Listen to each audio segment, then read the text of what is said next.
Olá, Vulgar, seja muito bem-vindo à Reforma Clássica. No vídeo de hoje nós vamos conversar sobre uma das mais incríveis peças de Eurípides. Hoje nós vamos conversar sobre a peça Electra. E eu vou fazer um resumo da peça, eu vou trazer alguns pontos técnicos que são importantes de comparação em relação à escrita de Eurípides e a dos outros teatrólogos gregos, e eu vou comentar o que mais me chamou a atenção nessa peça.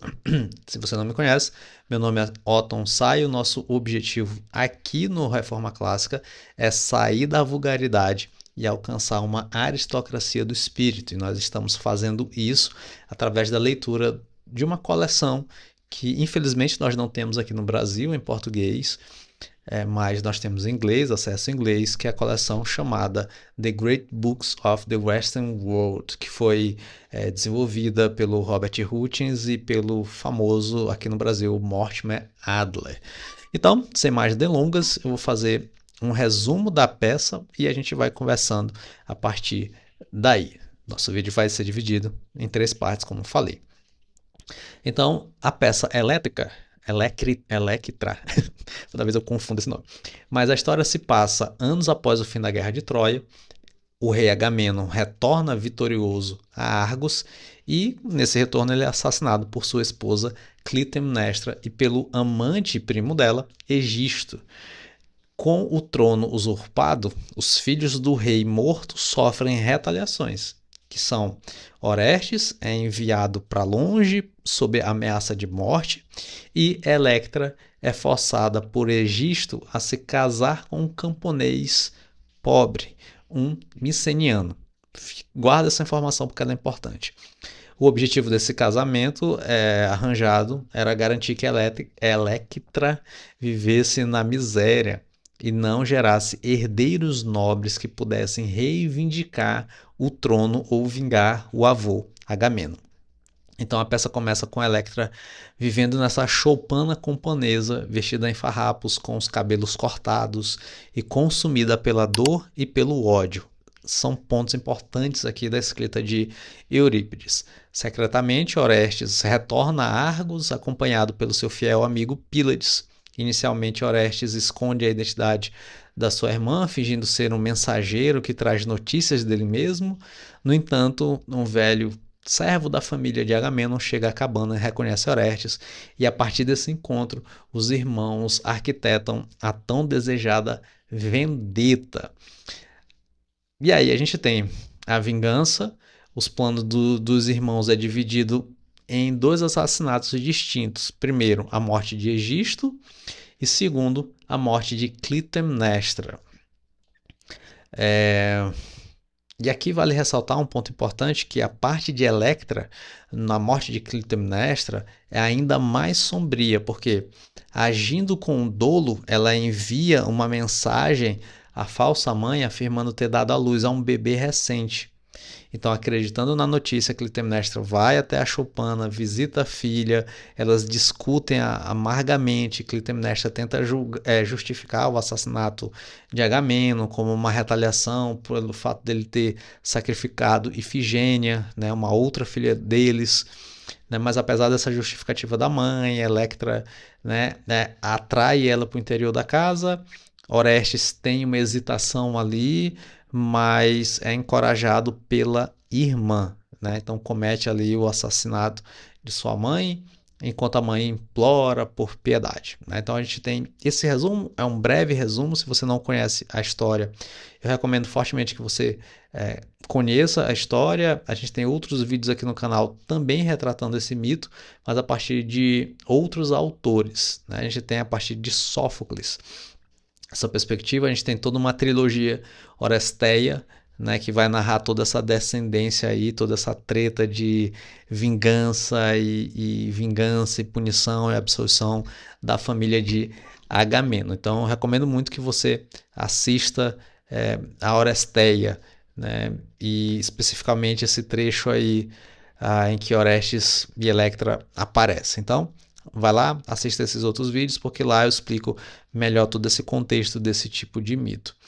Então a gente tem alguns personagens nesta peça de Eurípides, que é Electra, Orestes, Clitemnestra, Egisto, o camponês, né, ou um lavrador, como na minha versão tem, na minha edição tem, um velho servo e Pílades. Então a gente tem esses personagens conversando, interagindo entre si para poder ter a vendetta, né, para poder ter a vingança de tanto de Orestes como de Electra sendo concretizada, né? Então elas estão vingando ali a morte de Agamemnon. E agora a parte 2 da nossa conversa são alguns aspectos técnicos, mas que eu acho interessante de comentar aqui para poder a gente falar um pouquinho sobre essa tragédia. É que a gente tem aqui uma diferença, tá bom? A gente tem alguns pontos da escrita de Eurípides que são interessantes da gente destacar um pouquinho aqui. Então a gente tem uma Electra, vamos dizer assim, de Sófocles, né? E a gente tem uma Electra de Eurípides.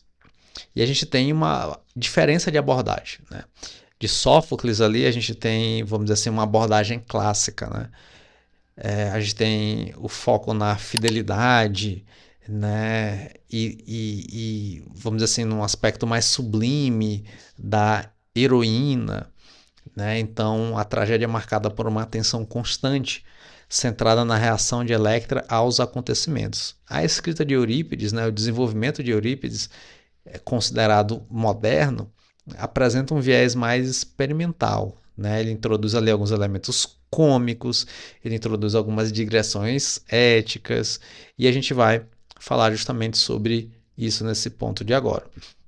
Essa peça de Eurípides, ela tem essa abordagem mais moderna, em contraste, como eu estava falando, do estilo de Sófocles. Por quê? A gente tem um pendor experimental, como eu comentei. Eurípides retoma o tema da vingança, esse tema tão recorrente nas tragédias gregas. Então nós temos aqui uma série de vídeos com uma série de tragédias, e essas tragédias elas giram em torno dessa temática: vingança, justiça, né? Então exagero, arrogância e justiça divina. Então isso daqui é uma temática recorrente. Só que essa vingança escrita aqui por Eurípides, ela tem um ângulo diferente. E por isso, nesse ângulo diferente, a gente tem uma ênfase na força expressiva da narrativa. Então, por exemplo, nós temos aqui alguns elementos inovadores na peça de Eurípides. Por quê? O autor ele vai introduzir componentes diferenciados na trama, como elementos cômicos, como digressões de caráter ético, maravilhoso. E um relato ali que faz alusão a Homero, além do trabalho com o coro. Por quê? A obra apresenta um coro que, vamos dizer assim, prenuncia um labor verbal característico do helenismo tardio. A gente tem também o que a gente pode chamar de efeito patético. Mas não é patético no sentido de bobo, né? Na conotação moderna. É patético no sentido de patos, né? De sofrimento. Então, cada cena da peça parece ser guiada por essa busca deste efeito de sofrimento, né? De tensão, do patos. E a gente tem o Eurípides como esse autor, como esse teatrólogo que dá essa ênfase a essa tensão psíquica, ao sofrimento psicológico. Ele vai aprofundar muito esse tipo de questão, tá? Então a gente tem no Eurípides, enquanto dramaturgo, nós temos aquele que é mais dramático, se a gente pode dizer assim. Então é muito interessante você ler, né, a partir dessa perspectiva do Eurípides e a partir desse prisma de sofrimento psicológico. O tema central é o matricídio. Então aqui a gente tem um tratamento moderno, né, distinto da versão de Sófocles. Por quê? Porque a gente tem uma diferença de 16 anos de escrita de uma para outra, mas a gente tem, vamos dizer assim, uma caracterização mais humana. Então a gente sai humana no contraste com uma nobreza, tá bom? Por quê? Porque nas outras peças, nos outros autores, a gente tem geralmente a cena, o cenário, sendo um palácio, sendo palácio real, né? A gente tem também ali muitas vezes o cenário sendo descrito a partir de um templo, de um local sagrado, né? E aqui a gente tem um contraste, aqui a gente tem a peça se desenrolando na choupana, né? A gente tem a peça sendo desenvolvida na cabana ali de Electra, né? Então ela foi casada com um cidadão inferior e a gente tem todo o desenrolar da peça a partir desse cenário, né? Então a gente tem essa perspectiva mais distinta, mas embora a gente tenha essa perspectiva mais moderna, vamos dizer assim, a gente tem essa ênfase de Eurípides na profunda ação corrosiva do ato injusto sendo marcado na alma de Electra, né? Então a gente tem ali ela e sua alma sendo corroída pelo ato injusto que a mãe e seu amante tiveram.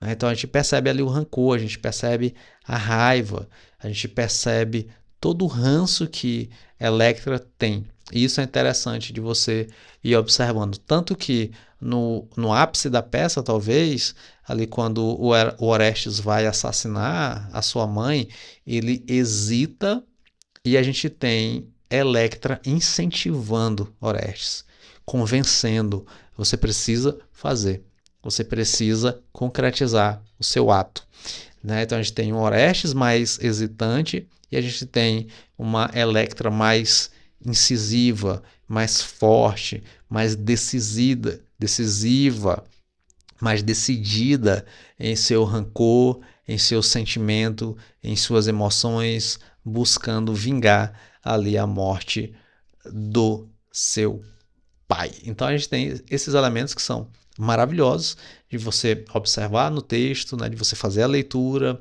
E eu gostaria de chamar a atenção aqui para poder a gente encerrar o nosso vídeo. Eu gostaria de chamar a atenção para o Lavrador. A versão que eu estou usando é essa daqui. Essa edição aqui que eu estou usando do texto, tá bom? O teatro completo, a tradução do Torrano.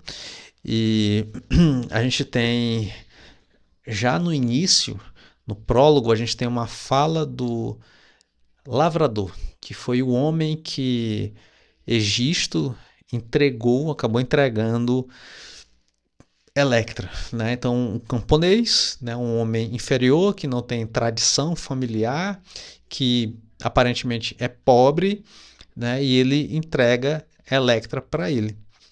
E a gente tem uma nobreza de caráter, né? Por isso que eu falei anteriormente sobre essa descrição ética, essa digressão ética que Eurípides faz nessa peça. E a gente tem uma parte aqui muito interessante em que o próprio Orestes ele tem esse tipo de fala em relação ao lavrador, em relação ao camponês, ao marido nominal de Electra. Por quê? Electra é entregada a ele. É entregue ou é entregada? Ser, entregue, ter, entregue. Eu acho que é entregada mesmo, eu acho que é isso. Se a minha concordância estiver errada, por favor, me corrija aqui embaixo. E ele poderia desposá-la, etc. Mas como ele tem uma interpretação de que tudo que Egisto fez, Clitemnestra fez, foi injusto, foi equivocado, então ele não se sente no direito de desposá-la.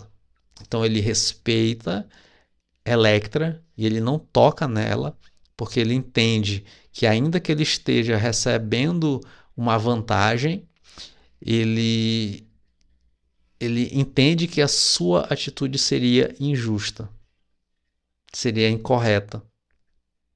Entende? Então aqui a gente tem uma nobreza de caráter muito grande de uma pessoa simples, de um homem comum, o que gera um contraste. E Orestes ele tem uma fala muito bela em que num trecho ele vai explicitar justamente esse ponto. E eu exploro muito essa conversa na nossa plataforma fechada, né? Na nossa plataforma exclusiva do Reforma Clássica, que se você quiser adquirir, fazer assinatura, você paga uma vez e vai ter acesso a conversas mais profundas sobre essas peças, sobre esses teatros que a gente tem aqui, né? Então a gente tem uma conversa lá mais demorada. Então se você quiser aprofundar nesse assunto, só assinar. O primeiro link aqui da descrição está aí disponível, veja lá as condições, né, invista, porque vale a pena. E a gente tem essa fala de Orestes ressaltando a nobreza do lavrador, a nobreza do camponês. E a despeito de sua circunstância, ele tem um espírito nobre. E é isso que a gente está buscando aqui nesse projeto. Aqui no Reforma Clássica, a gente busca sair da nossa vulgaridade para poder alcançar uma aristocracia do espírito. Então a gente tenta sair da vulgaridade e alcançar essa nobreza espiritual. Então, na peça, além de todos esses elementos que eu compartilhei aqui com você, nesta leitura, o que me marcou mais pelo fato de convergir com o meu objetivo aqui no Reforma Clássica foi a postura do lavrador. E para você, você já leu essa peça? O que te marcou mais? O que chamou a tua atenção? O que eu não comentei aqui nessa nossa rápida conversa sobre essa peça maravilhosa chamada Electra de Eurípides? Joga aqui nos comentários. Se tiver alguma dúvida, pergunte. Né? Se você ainda não é inscrito no canal, se inscreva no canal e acompanhe todo o nosso projeto aqui, que é um projeto de formação, né, intelectual, de formação espiritual, e a gente está compartilhando aqui tudo aquilo que a gente está aprendendo, porque o nosso objetivo é sair da vulgaridade e alcançar uma aristocracia espiritual. Então, beijinhos e até a nossa próxima conversa. Tchau, tchau.